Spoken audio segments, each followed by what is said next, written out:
Now they had him talking, the police needed Cooper to reveal information about the crimes they suspected he'd committed. But they soon realised he had his own strategy of denial and distraction. We are investigating offences in which the use of a shotgun is evident. What can you tell me about that? It was a sort of cat and mouse, really, I suppose, in an interview. About? I don't understand.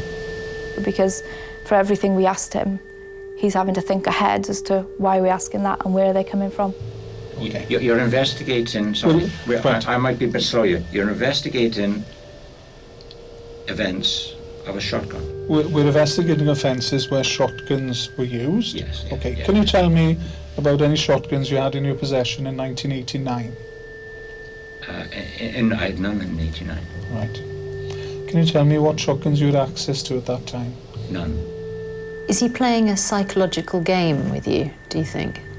Yeah, and he's trying to guess where we are and trying to stay one step ahead of us. Whatever's presented with him, he will adapt and he will deal with that situation as it arises. Tell me whether you're the person responsible for shooting Peter Dixon. No, not me. Tell me whether you're the person responsible for reloading a shotgun at that location. No, not me. Explain to me whether you were responsible for using branches or undergrowth to conceal their bodies. No, it wasn't me. He's denying that he's responsible for murder. What's going through your head? As the interview's progressed, I'm more and more convinced that he is. Yeah. That this is somebody who's capable of committing these horrendous, violent offences. The detectives were determined to catch Cooper in his lies. Over the 4 days, they painstakingly picked through the evidence. Crucially, they needed to link him to a gun found near his home after his arrest for burglary. They were convinced it was his, but when asked, Cooper feigned ignorance. It appears to be a slightly rusty barrel, single barrel. Is that what it is? Yeah. Okay. Have you ever seen that before?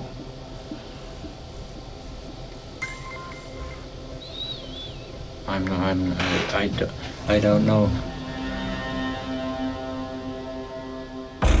He was writing throughout the interviews, making notes. One particular interview, I clearly thought, hang on now, why is he writing that? There's something significant about that. What is it about this gun that's unnerving him? And that was taken out of the hedge at St Mary's Yes, Past. Which hedge did you say? Sorry, it was cut from the hedgerow alongside the garden shed. Yeah, okay. Okay. It's an odd question for him to ask. Which hedge did you find the gun in? I think he's given himself thinking time, to be honest. What do you think he was worried about? He was worried that, I can only assume that with the advances in forensic technology, if we still had that gun, then we could do further work with it. For me, that was a real key moment. Why are you worried about that gun? There was a clear moment of realisation is that we had probably identified the murder weapon.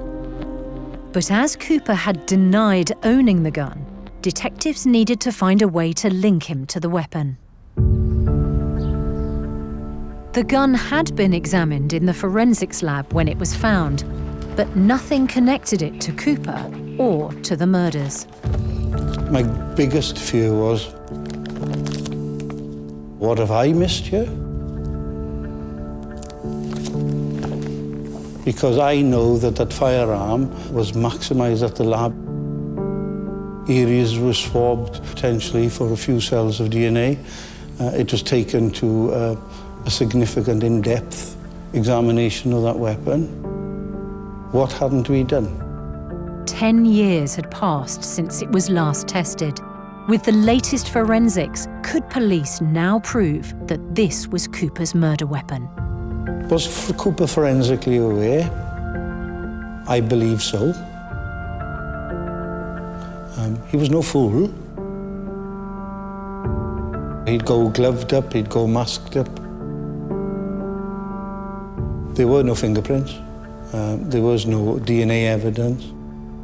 So basically, I'm looking for that golden nugget, something that will give us concrete evidence to identify the offender. I'm looking for that needle in a haystack. John Cooper's sentence for burglary was nearly over. Soon he would be returning to his wife, Pat, and their children. And police were powerless to stop him. We are made aware that Patty's wife is very, very uncomfortable with that, but clearly she has absolutely no choice. And we are aware that he is telling her that he can't wait to carry on their loving relationship.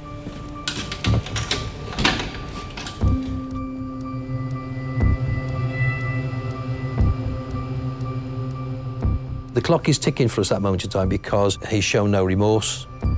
He has not accepted anything that he's done.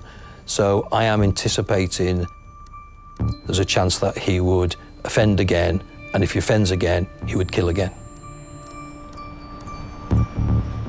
My team are members of the same community. All of us live within very, very close proximity to John Cooper. The village he was released to was the village that I was born and brought up in.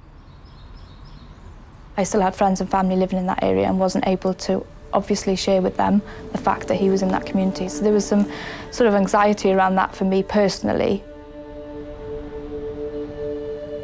John Cooper was released from prison. Just 2 months later, Detective Steve Wilkins received a phone call. I get a call from the control room. In my half sleep, I hear a voice at the end, which is the control room inspector, and it said, "Boss, are you on call tonight?" And I said, "Yes." He said, "We've just had a call from John Cooper. His wife's dead. We think he's murdered her."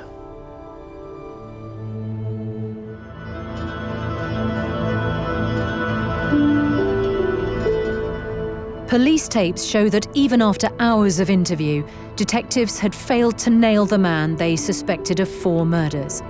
And now his wife was dead. His verbal statement was he went to meet with his wife, that they had a very pleasant evening together, and that they went to bed, and that in the night he heard her gasping and tried to revive her, and she was dead.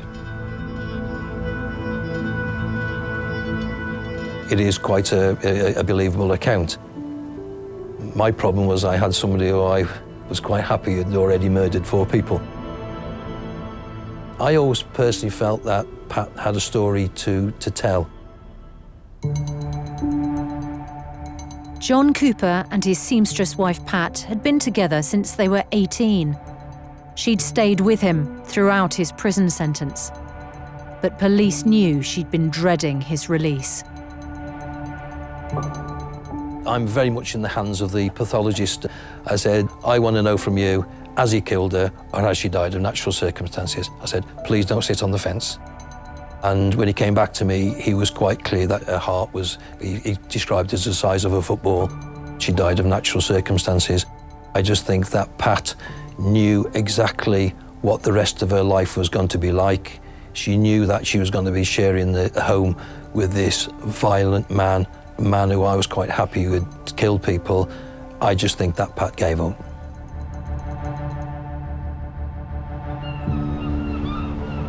Cooper was back in the community he'd once terrorised.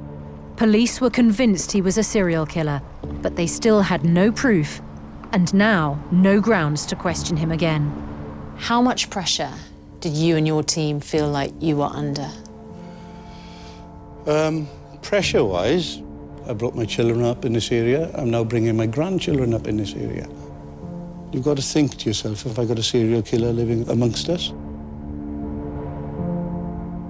So I was getting close to £1 million then that had been spent on the forensic budget. And I just felt a bit uncomfortable about the results we weren't getting back. In despair, lead detective Steve Wilkins called in the head of forensics, Angela Gallup. I met up with Steve Wilkins and his team. And I have to say, the atmosphere was incredibly frosty. It was lively, I would describe it as. He said, look, you've had this case for 18 months, you haven't found anything, and so we're thinking of taking the case off you. And of course, to someone like me, that's it's like a red rag to a bull. So I said, well, hang on a minute. I really had to convince Steve that we were far from the end of the road. I managed to persuade him anyway, first of all, not to take the case off us, and secondly, to allow us to start doing textile fibre work.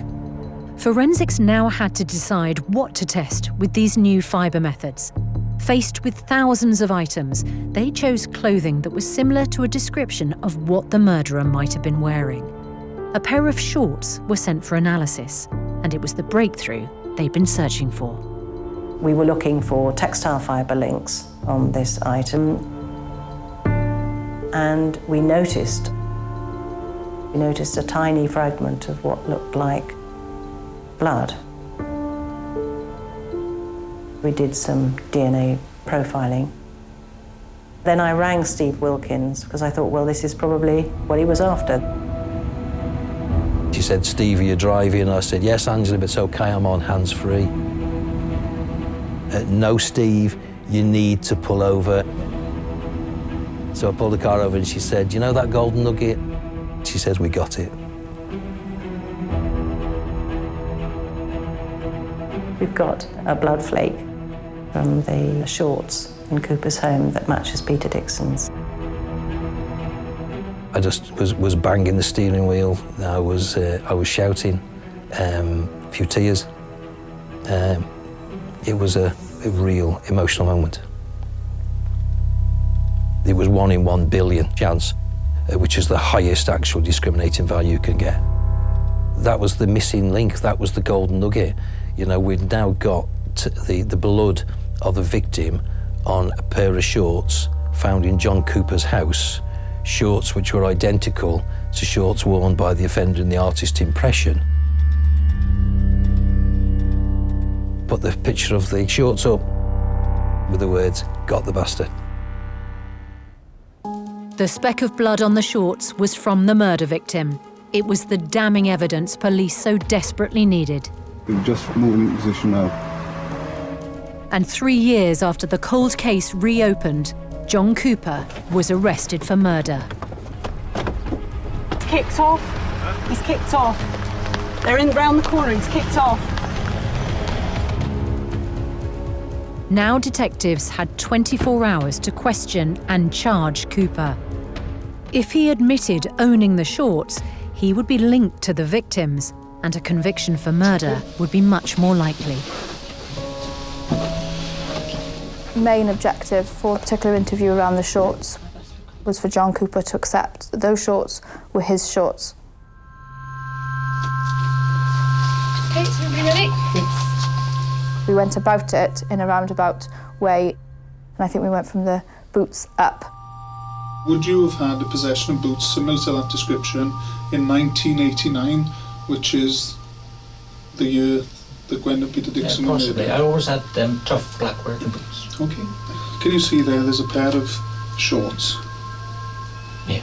Yeah? Yeah. Okay, are they your shorts? If they were in the house, most probably, yes.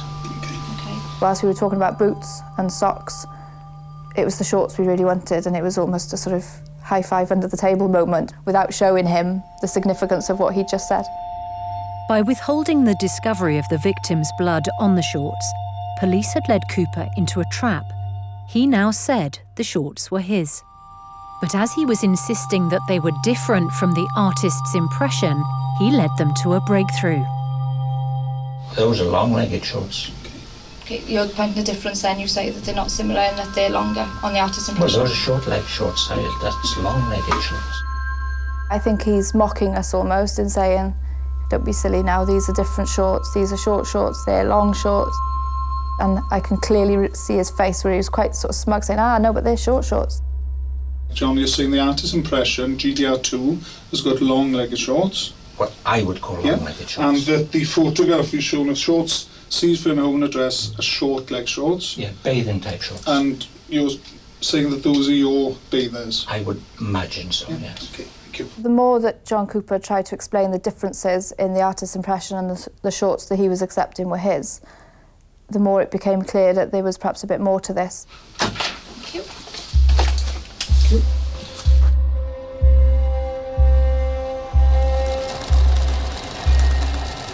We knew Cooper's wife was a seamstress. The next obvious step is to unpick the hem of the shorts.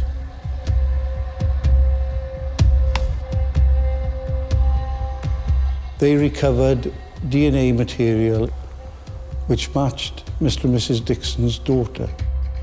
As there was no link between Cooper and the murdered couple's daughter, the DNA find was proof that the shorts originally belonged to the Dixons, but were taken by Cooper as a trophy after he'd murdered Peter and Gwenda. Cooper collected things, all right? As part of his offending, he collected souvenirs. Here is an individual flaunting things in front of people and not being picked up for it. Thinking he could get away with not just the murders, but wearing the clothing of the murder victims. Yes. Police now moved to challenge Cooper with this new damning evidence. Have you any explanation to give as to how that blood could have innocently appeared on the shorts? I really do not know. As I said, my wife sourced the shorts. So when he was confronted with the forensic evidence on the shorts, even then he sort of started distancing himself. But even the detectives were shocked by quite how far Cooper would go once cornered by the truth. More worryingly is my son used to take my clothes whenever he wanted it, and that would be more of a worry for a father. He would take whatever he wanted, whatever he needed. What do you make of the way that he talks about his son? By suggesting there's something suspicious about his behaviour. We call him on that and say, are you saying your son's committed these offences? He pulls it back then and, oh, no, I'm not saying that. But clearly that's what he's suggesting, isn't it? So, does it feel at this point like you are closing the net around him? Yeah, definitely. At this point, it's his explanation's far-fetched and becoming somewhat ludicrous, really. Adrian Cooper believes that everything in this planet is his if he wants it. The way he referenced his son was always in his full name, so Adrian Cooper. That comes across as very distant and cold, which I think is really the relationship that they had.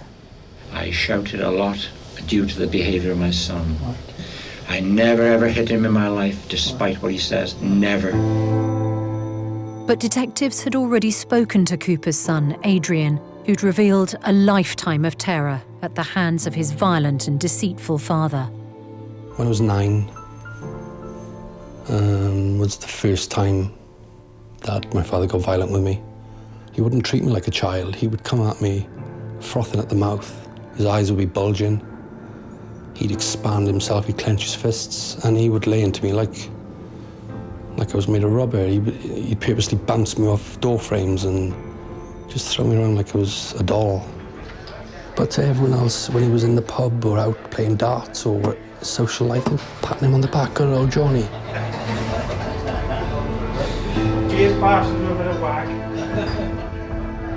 His son grew up terrified of him. John Cooper had killed their own family dog, dug a pit and beat the dog to death with a shovel. There was glimpses from Adrian coming through of the sort of the character that he knew his father to be, and that fear that would have gone on in that household over the years then.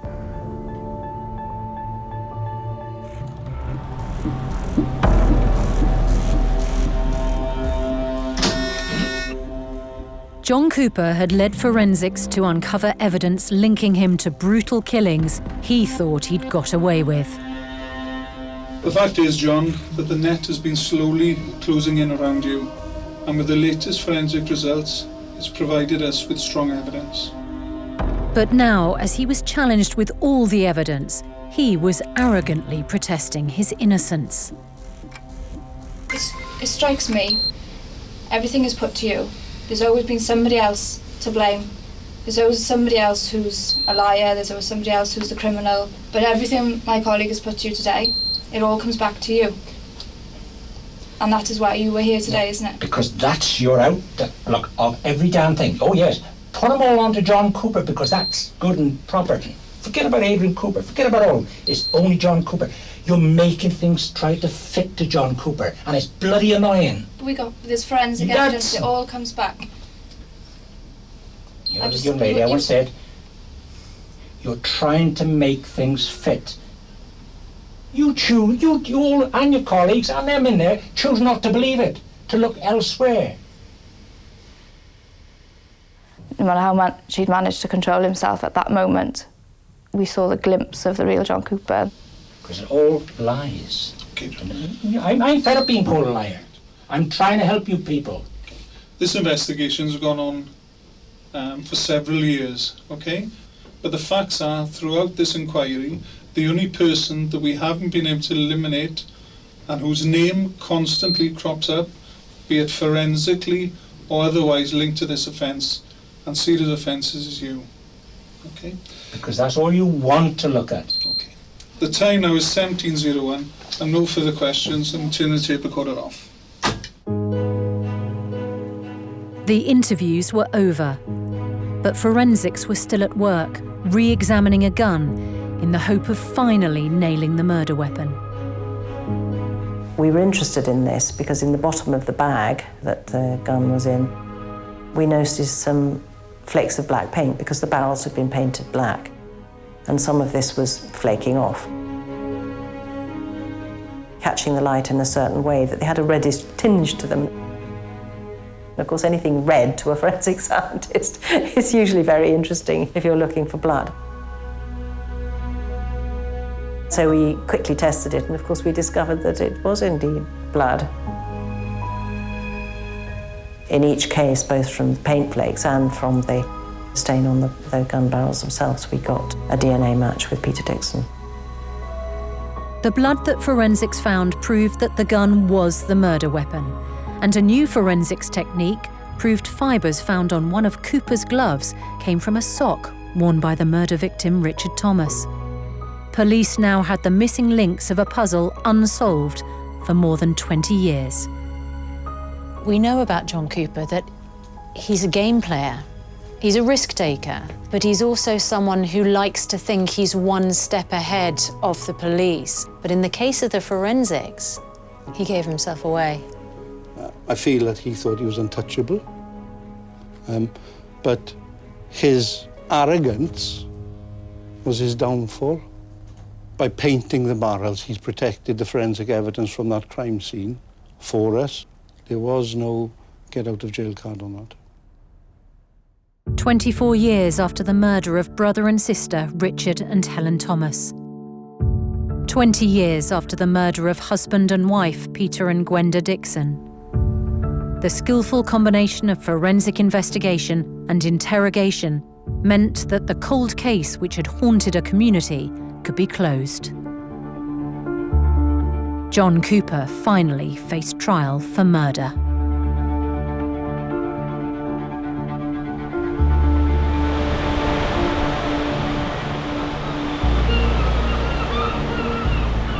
Finally, the families have some element of closure.